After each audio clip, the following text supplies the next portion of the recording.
Most high-performing men think spiritual growth is about stacking. Stacking meditations, stacking more journaling, stacking more money, working harder, more. But what if I told you that it's the stacking, the rituals, and the more that's actually keeping you stuck? What if I told you this is actually limiting you rather than providing more opportunity and experiences and connections to the resources that you need in your life? In this video, I'm going to share with you why men are spiritually stuck and how we can move past this and reprogram that into having it all and creating reality on your own terms. So first, I wanted to say that I've been there before. The reason why I'm creating this video is because I was one of those men, and when I moved past it, I wanted to share why I was spiritually stuck for so many years, although I felt that I was doing all the right things. Now, doing all the right things in my reality was I was waking up every day, 6 o'clock in the morning, and I was meditating for at least 30 minutes. I would then exercise. I would then contribute to my vision board. I would also say some of my mantras and what I'm grateful for, and really reprogramming my reticular activating system to focus on certain things. And I would do this every single day. I wanted to become more of a master. I wanted to get into more rituals. I wanted to delve deeper into my spiritual practices. I wanted to go to more retreats. I wanted to 10x my wealth, all these different things. And I'm not saying that these things are bad. I'm saying that my focus was on more. Therefore, I was disconnected from my authentic self. And I was disconnected from my true authentic self because I was connected to perfectionism. And that's the first way that a lot of high-performing men get stuck, is focusing on performance-based spirituality. And performance-based spirituality is, did I check off everything? Did I meditate 1, 2, 3 times a day? Did I go and work out 7 times a week? Did I eat the right foods? Did I do everything perfectly? And what this created was more of an image of spirituality rather than connecting to a true, authentic spiritual practice. So I was more concerned with looking the part of a spiritual master, of a spiritual coach and mentor, rather than actually owning what is it that feels good to me today. And eventually it became tiring. Try to keep up this image rather than showing people who I truly was. And who I truly was an asshole sometimes. Who I truly was didn't feel like inspiring people or giving people advice or coaching or mentoring or having the right words to say. A lot of times I had brain fog. A lot of times I didn't want to do videos. A lot of times I didn't want to meditate and visualize and do all these things. I just wanted to sit in my bed. And I was driven by this force telling me that if I didn't do it, that I would somehow be missing out, or I would be 10 steps behind everyone else who was doing it. And all this performance-based stuff that I was kind of bringing into the spiritual equation. And that was a distraction. It was the thing that was holding me back. And once I realized that I was connecting more with an image rather than my own personal self-image, that's when I decided to turn that around and actually do something about it. And that's when I started doing more stuff like this. I moved from the business mindset collective to this billionaire mindset collective. I would stop doing videos that I was scripting out the night before and really trying to find the perfect words to say. And now I'm just kind of talking in the camera, a little bit more raw, a lot more fluid, and really showing more of who I truly am rather than who I want you to see me to be. And this brings up my second point.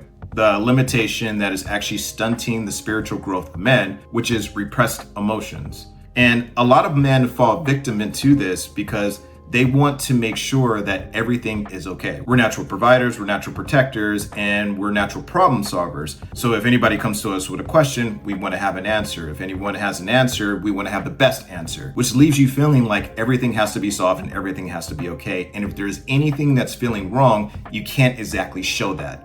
So an example of that is if I get really triggered and I get really pissed off, I can't say, I'm really pissed off, I really want to hit this dude.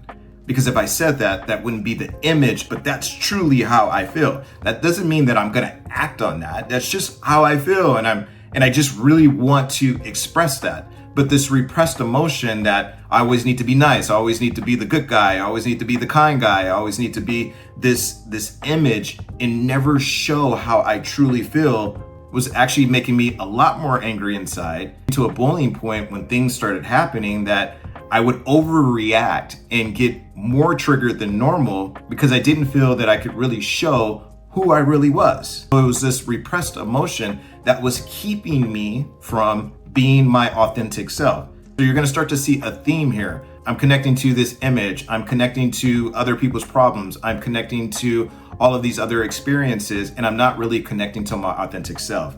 By not connecting to my authentic self, I'm also not connecting with other people and creating a community that cultivates authenticity, which brings me to my third and final limitation, which is misaligned environments. High-performing men often stay stuck in misaligned environments. This would be relationships that are toxic. This would be family members who are taking more than they're actually giving to you. It's really about being around systems that don't support your soul.